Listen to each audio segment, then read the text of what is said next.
ইয়া আইয়ুহাল্লাযীনা আমানু ইন জাআকুম ফাসিকুন বিনাবাইন ফাতাবাইয়ানু।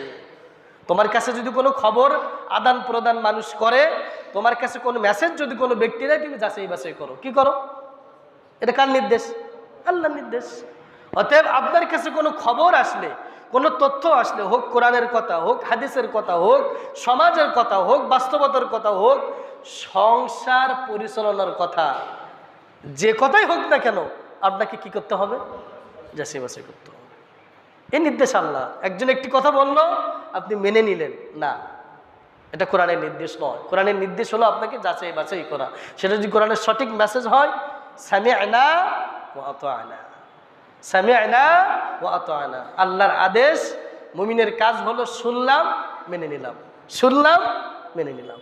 যাচাই বাছাই করা শেষ, কথা সত্য, সামি'না ওয়া আতা'না। এখানে আর কোনো যুক্তি নেই, এখানে আর কোনো প্রশ্ন নেই, এখানে আর কোনো অজুহাত দাঁড় করানো যাবে না। কারণ আমি যে কথাটা যাচাই বাছাই করেছি, কোরআনের সাথে মেলে, হাদিসের সাথে মেলে, সুন্নাহের সাথে মেলে, এখানে আর কোনো যুক্তি, অজুহাত দাঁড় করানো, খাড়া করানো যাবে না। আজকে সালাতের যে বিষয়গুলো নিয়ে আপনাদের সামনে আলোচনা করব, জামাআত চলা অবস্থায় সুন্নাত নামাজ পড়া যাবে কিনা, গুরুত্বপূর্ণ একটি প্রশ্ন। রাসূল করিম সাল্লাল্লাহু আলাইহি ওয়াসাল্লাম কি বলেছেন? মুসলিম শরীফের হাদিস, ইদা উকিমাতিস সালাত ফালা সালাতা ইল্লাল মাকতুবা।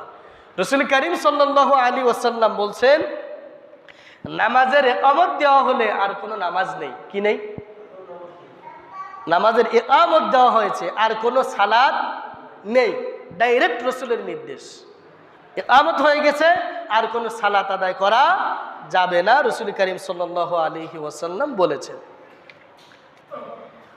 হযরত ওমর রাদিয়াল্লাহু তাআলা আনহু মসজিদে নামাজ পড়তে আসছেন। প্রতিমধ্যে মসজিদে ইকামত হয়ে গেল। তিনি মসজিদে না এসে রাস্তায় দাঁড়িয়ে ফজরের 2 রাকাত সুন্নাত নামাজ আদায় করলেন। সুন্নাত নামাজ আদায় করলেন কে? হযরত ওমর রাদিয়াল্লাহু তাআলা আনহু। তিনি মসজিদে এসে তারপরে জামাআতের সাথে শরীক হলেন। আর কিছু হাদিস আছে, রাসূল করিম সাল্লাল্লাহু আলাইহি ওয়াসাল্লামকে দেখলেন এক ব্যক্তি ইকামত হয়ে যাওয়ার পর 2 রাকাত নামাজ পড়ছে। কয় রাকাত?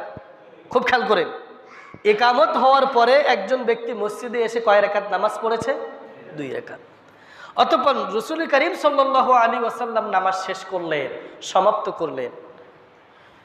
করার পরে সাহাবীরা, লোকজন তাকে ঘিরে ধরলো। কি ধরলো? ধরার পরে তাকে জিজ্ঞেস করলো 2 বার, ফজরের নামাজ কি 4 রাকাত না 2 রাকাত? আবার প্রশ্ন, ফজরের নামাজ 2 রাকাত না 4 রাকাত?